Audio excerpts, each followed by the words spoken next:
Give it up for Francois.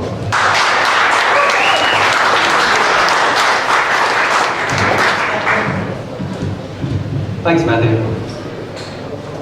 In terms of talks this evening, we're really going from one opposite to another. We're going from the chemicals in the brain to the software that produces those chemicals. So I work for a company called Busy, spelled B-U-S-I-I, pronounced Busy, and we've been doing the testing for a local bank on their loyalty program engine, functional testing, and we've been doing this for the last 5 years. And before anybody asks the question, which has already been asked, why do you have to keep testing a loyalty program for 5 years? The reason for this is that companies use loyalty programs to drive customer behavior. And as the intended and actual behavior differs over time, the programs need to be adjusted, business strategies change, and they have different rewards partners. So it's pretty much a continual process of testing, never stops. So before we started this testing project, I had developed a test tool which I was using for a data warehouse application. And using this in the context of the loyalty program soon became indispensable because it was pretty much essential for us to achieve the required degree of data and business rule coverage to do justice to this type of testing. And I also learned that early on in 2012, 2013, there's been a growing market for this type of test tool, and we'll look at the application environment just now. And together, the success we had with this tool and the fact that there's a market, to me, meant that there's options for testers in this application space. And from that came the idea of sharing the concept of the in-house developed test tool, hopefully getting some feedback from you guys, making the tool available in case you're interested. So it's my email address. I'm on meetup.com and Slack. And hopefully encouraging others to build their own, or at least be able to evaluate options and look at build buy. So this space in particular is one that I think that's now increasingly a choice available to testers. So much for the background. I have to point because we're spacebar driven. Thanks. So the one element, unfortunately, I can't say too much about the system because there's an element of client confidentiality. But as we all know, context is important, and the one aspect of context that I can highlight is the application domain. So we'll speak a bit about that, data integration applications, and then look at quality issues and the type of initial testing approaches that people have in this space. And of course common risks and challenges, because what we'll find is that if you built a risk catalog for data integration applications, it's going to look very different from that you would see for an e-commerce application or mobile app. And then we'll look at common approaches, as I said, to testing this, and then the test tool. And look at features and limitations. So hopefully showing how the test tool met the different challenges and how it meets a need in this particular application space. And then lastly, hopefully some discussion. I'm hoping to get some nice feedback from everybody. So let's look at the family of applications called data integration applications. And they all share simplistically a common type of architectural pattern whereby data is read and extracted from source systems and undergoes some kind of transformation and then loaded into a target environment. And I've categorized them into two different groups of applications. So you have one-off projects, migration projects where companies move due to software and hardware upgrades and database relocation, and of course CRM, Salesforce, your Oracle, Siebel migrations where the legacy systems is the source data and the CRM application becomes the target environment. Of course, you also have take-on of new data sets, and that also falls into this category of applications. And in terms of ongoing systems, the reference architecture for this is data warehousing, and we have a whole family of different types of systems. Business intelligence, big data falls into this category. they all share a common architecture with lots of variance, obviously, between the timing of data flows from near real-time streaming to batch-oriented, and the technologies that are used. And of course, in big data type applications, it's a lot more complicated than this, but one can divide the system into intermediate data stores that show this sort of pattern.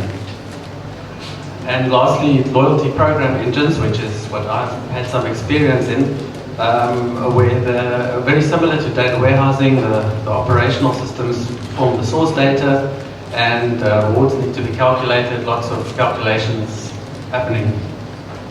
So the kind of risks that we look at in this type of application are very different from e-commerce type of applications. They have to do with the characteristics of source data, and then what happens when one extracts from source data, for example, extracting for the wrong time period.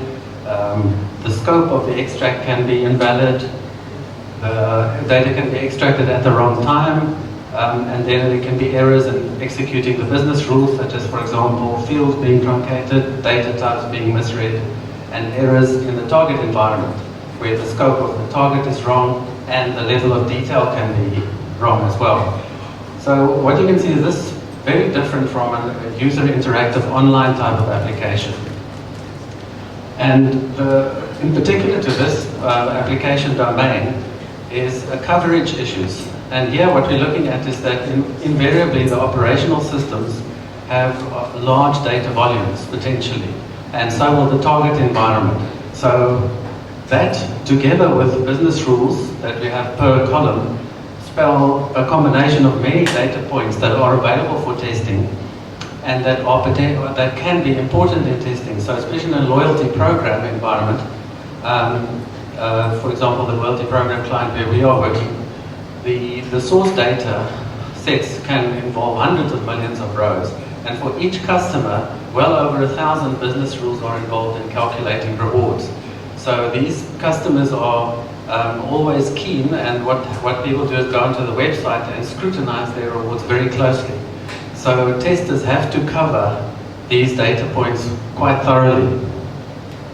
So let's look at the kind of generic test that one would do in this type of environment is, according to some test oracle, to select some source data, run your expected business rules, and then compare it with data in the target environment.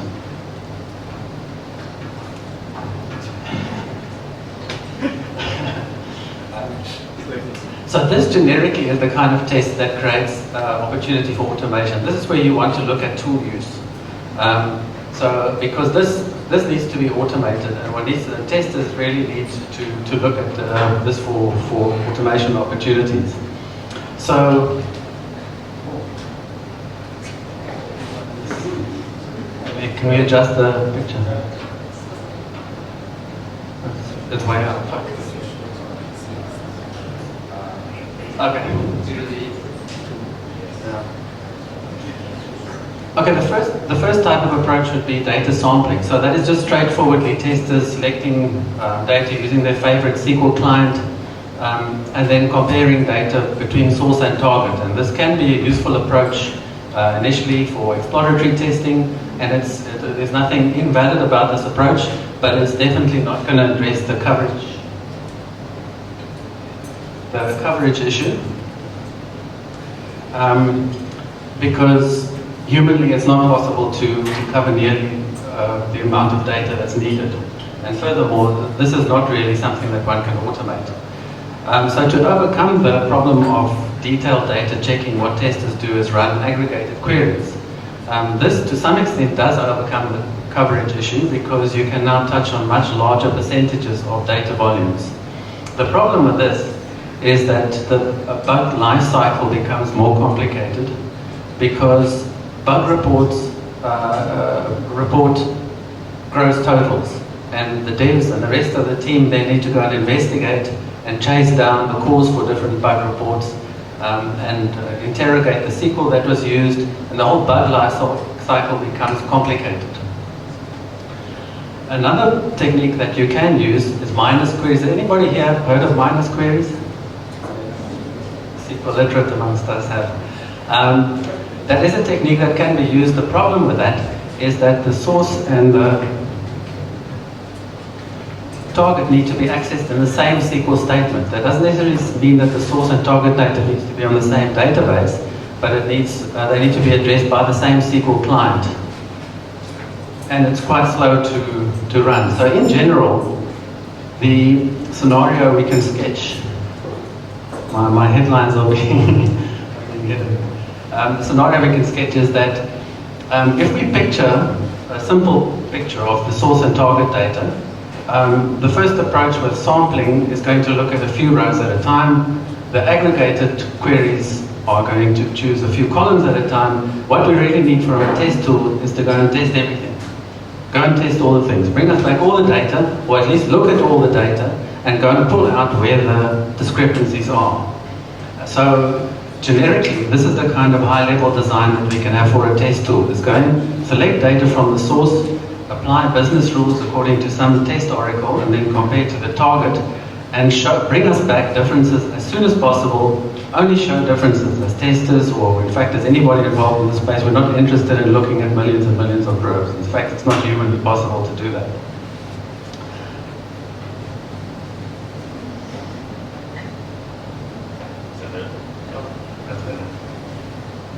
That's better. So, an approach, as I mentioned, there is a marketplace for this kind of tool. And as is the nature of commercial products, they tend to load quite a lot of features inside of the product, and what emerges is a kind of solipsistic approach to software whereby more and more functionality is included in the tool.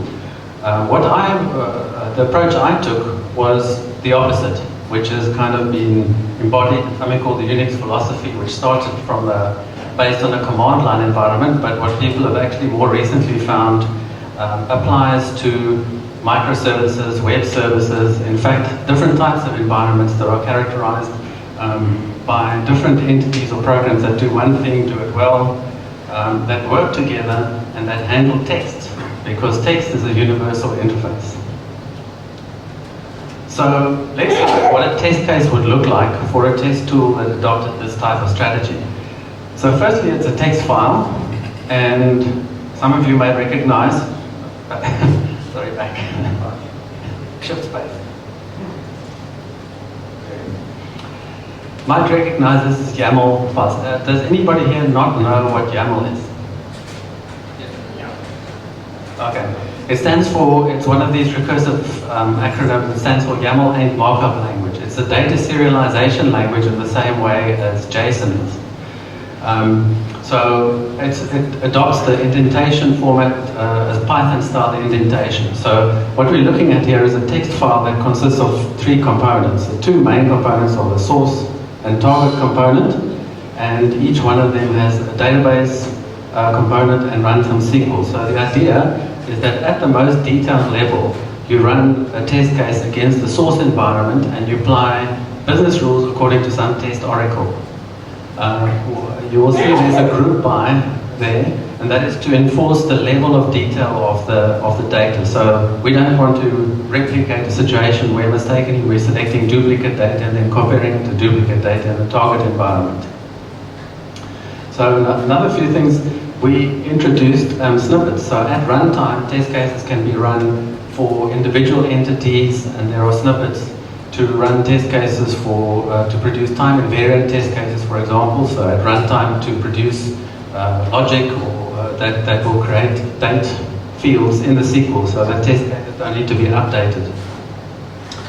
So that basically is test case, and over time one will develop many of these. And the database components in this test case are pulled from the environment. So the approach that we've taken is that of Heroku 12-factor app, which gives you a much more flexible way of moving test cases across environments by pulling the config from the environment, which means that you can store it in config files, but it gives you a flexibility to pull the config from various startup files. This is what the output of a test case will look like. If we ran that test case, you would see it brings back rows indicating discrepancies between source and target. And the algorithm that's used under the hood here is the same as the Unix diff command. So there's a well-known algorithm that will go and sift through data and decide what is the same, what is different, what is extra on the one side, etc. This is a column-oriented output, which makes it a bit more legible. And the strategy with the tool is to go and find differences, only the differences, and stop. Because as testers, as a general strategy, we want to see anything that's different. That is immediately something that is worthy of further investigation. So this is kind of implementing the general design of the test tool that we saw. We also introduced quite a few flags for the tool so that at runtime one can run a test case and point it at different databases. So this would be useful in a situation where, for example, you run a test in your dev environment, you can run exactly the same test case in the same place against a production environment. And then there's various flags for, well, thank you. Whilst one is developing test cases for interrogating the source side of the SQL, interrogating the target side of the SQL.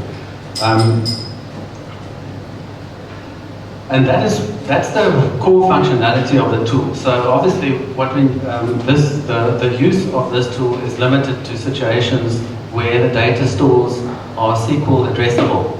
And there's a list of databases that is in this particular implementation. You can see it's fairly wide-ranging. There's data stores that can be reached by ODBC. There's one or two Hadoop interfaces, Apache Impala, and Hive. But that's the limitation. So, but what's under the hood is this test tool was written in Go, Google Golang. And what we find with this type of test tool is that deployability is a major advantage over bytecode compiled languages because it makes it much easier to migrate the test tool across environments, not having to have a virtual machine in each target environment. So in general, the advantages of a tool like this is that it actually achieves the coverage issue and extends the reach of manual testing. Also, the bug reporting is much more pleasant and simple.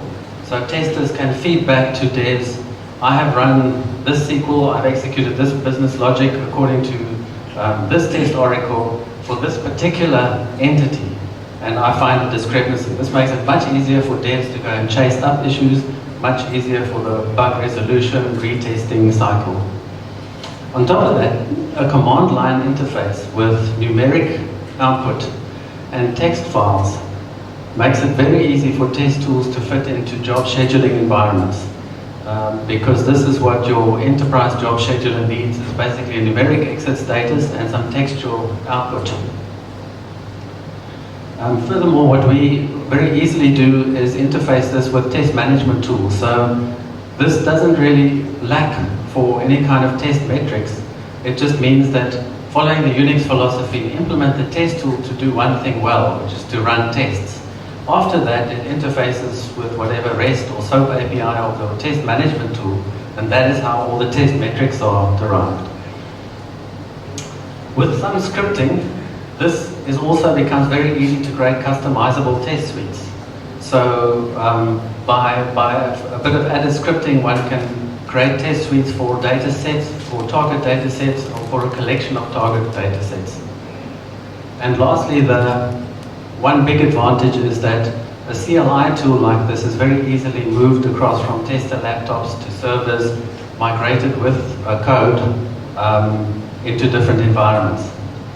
Now, I'll try to keep this quite short because I want to get to the question and discussion stage. So, thank you.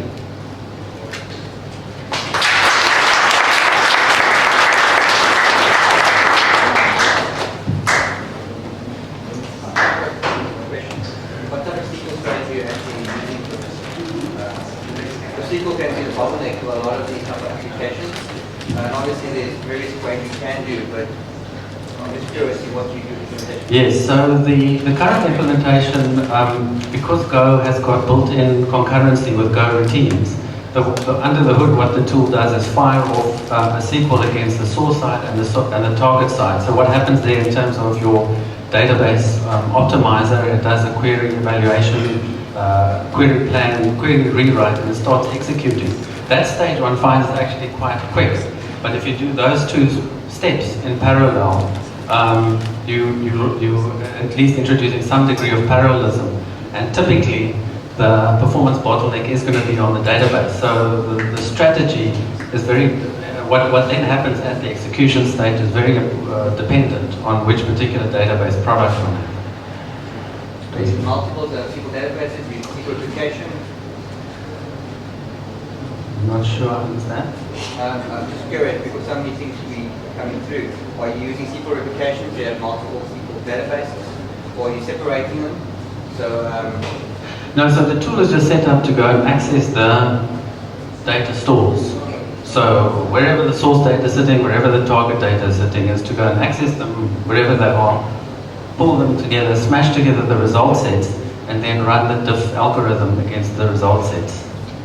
And it does that batch-wise. So what we've introduced is have the batch size configurable, because the strategy is for us to find differences. Let's find the difference as quickly as possible and then stop. So what happens is that a passing test case will actually take a long time to run if the different data stores are large.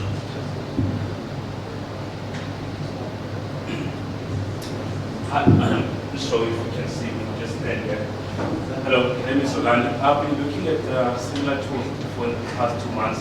So my question is, with this tool, does it have a capability of kind of like transforming data from production to non-production environments, and also extending into that and to with data compliance as well, with complying with OPX and to masking data, and also last part to that question, can it support DB2 as well? Last question first, yes, it can support DB2. I think that's one of the supported databases there. As to transformation, not in any sense where the transformed data is available. This is purely a test tool. So it's set up so that on the source side you can write as complicated SQL with as many intermediate data sets as you like. So hash tables, temporary tables, helper tables. But the only reason for that data being produced is to be pulled in and compared to target data by the tool. Nothing else.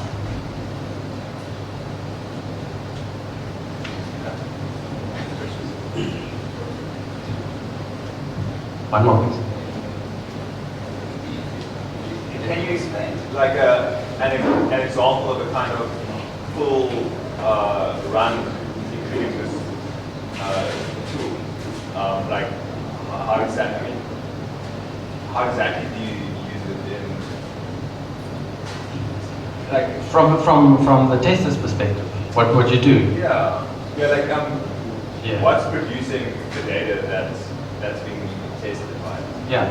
So given this test case, the tester is going to write some initial source SQL, and they will write a simple test to say, if I select this source SQL from my operational system, then according to my test oracle, if I pull this SQL from my target environment and I do order by, these two things should be the same.